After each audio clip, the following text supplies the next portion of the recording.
1800 hours Pakistan Standard Time. Assalamu alaikum.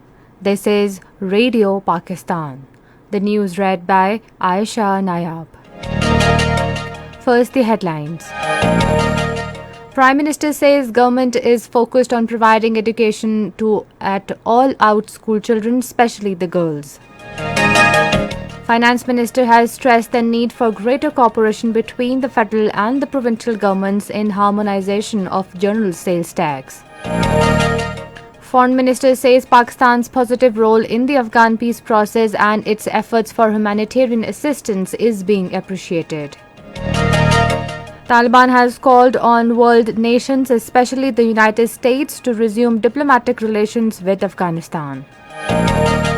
Russian president says the US military intervention in Afghanistan achieved nothing but tragedy and loss of life on all sides. In Indian illegally occupied Jammu and Kashmir, all parties Hurriyat Conference has urged India to fulfill its commitments made with the Kashmiris under the United Nations Security Council resolutions. And now the news in detail. Prime Minister Imran Khan launched Ehsaas School Stipend Program for the deserving household across the country in Islamabad today. Speaking on the occasion, he said the government is focused on providing education to all children across the country and it will help bring the out-of-school children, especially the girls, to the education institutions. Rolled out nationwide in 160 districts, the program has been structured to give higher amount of stipends to girls as compared to boys. The Prime Minister appreciated that by use of information technology, the stipends would be disbursed transparently after proper checking of fake entries and ghost schools. Imran Khan said it is mainly the responsibility of the government to provide facilities of education to all. The Prime Minister also announced a one-time Ehsaas graduation bonus of 3,000 rupees to encourage girls to complete primary education. This award is being given to girl students completing grade 5 from Ehsaas eligible families. The graduation bonus has been designed to encourage girls' education till secondary level. Prime Minister Imran Khan has directed to take all the stakeholders into the confidence to further improve law and order situation in Balochistan. He was talking to Governor Balochistan Syed Zahoor Agha, who called on him in Islamabad today. The Prime Minister said the government is taking steps for the development of Balochistan. He said it is the first time that a mega development package has been announced for the people of Balochistan. Imran Khan said that agricultural transformation plan will provide assistance to the Baloch farmers as well as ensure development of this sector in the province. Finance Minister Shaukat Tareen has stressed upon the need for greater cooperation between the federal and the provincial governments in matters relating to harmonization of general sales tax. Presiding over the first meeting of the National Tax Council in Islamabad today, he expressed the hope that both the federal and provincial governments would now move towards the harmonizing taxes across the multiple jurisdictions to facilitate the businesses. Shaukat Tareen urged the participants to work together on the pending taxation matters so that an arrangement relating to harmonization of GST amongst provinces and the federal government could be finalized at the earliest. The provincial finance ministers welcomed the initiative of the federal government and assured to move ahead under the umbrella of NTC for the betterment of the country and to build a progressive economy.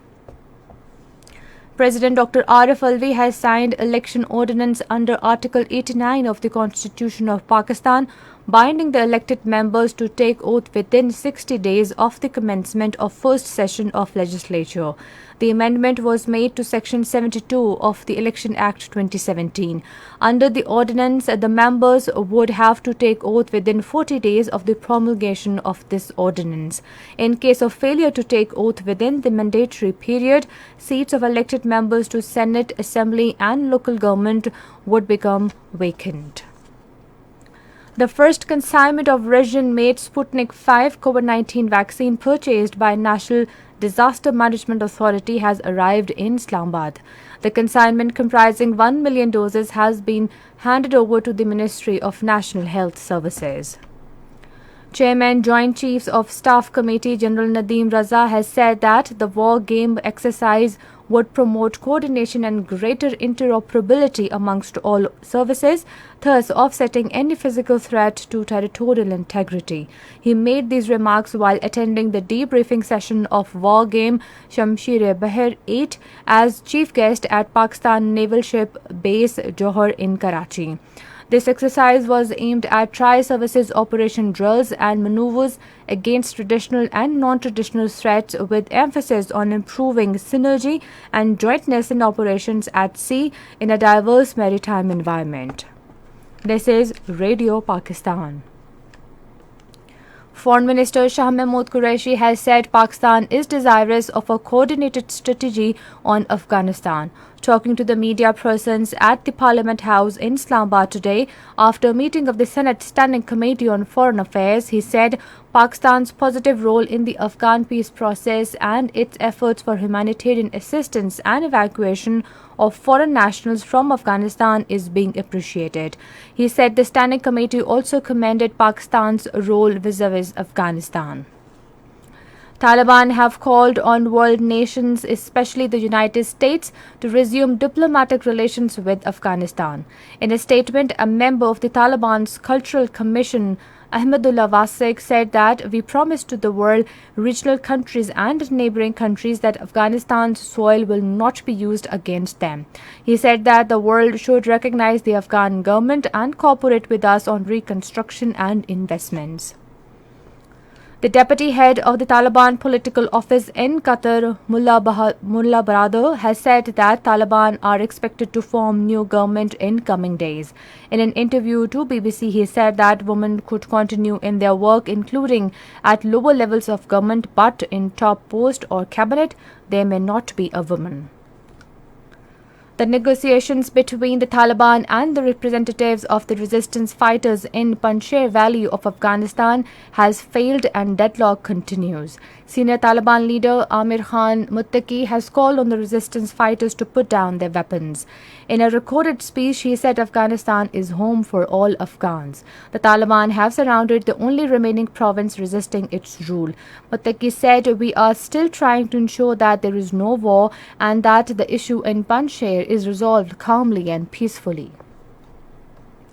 A senior member of the Band of Afghanistan's central bank, Shah Mehsari, has urged the US Treasury and the IMF to provide Taliban-led government some access to $10 billion to the country's reserve or risk economic disaster. In an interview that Afghanistan faces an inevitable economic and humanitarian crisis if its international reserves remain frozen. Russian President Vladimir Putin says the US military intervention in Afghanistan achieved nothing but tragedy and loss of life on all sides. Speaking at an educational facility in the far east of the country, he said the US approach to the country once invaded by the Soviet Union was deeply flawed. Putin said it was important to take into account the history, culture and philosophy of life of people like the Afghans when dealing with them. In Indian illegally occupied Jammu and Kashmir, the All Parties Hurriyat Conference has urged the Indian government to fulfill its commitments with the Kashmiri people under the UN Security Council resolutions. In a statement in Srinagar, the APHC spokesman strongly denounced the use of brute force by India against people of the territory to suppress their just struggle for right to self-determination. The spokesman called upon the United Nations Secretary General to take cognizance of the grave situation in Indian illegally occupied Jammu and Kashmir and initiate an international investigation into the heinous crimes committed by Indian forces in the occupied territory. Meanwhile, Indian troops, in their unabated acts of state terrorism, martyred 18 Kashmiris during the last month of August. According to the data issued by the research section of Kashmir Media Service today, 3 of the martyred youth were killed in fake encounters. 60 were critically injured in firing by Indian forces personnel on peaceful protesters and mourners. And finally, the weather.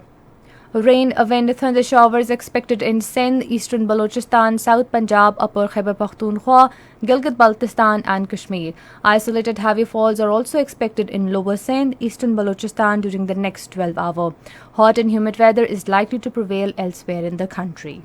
And that is the end of the news. For more news and analysis, log on to our website radio.gov.pk and also watch live video streaming of our bulletin on the link facebook.com/Radio Pakistan News Official.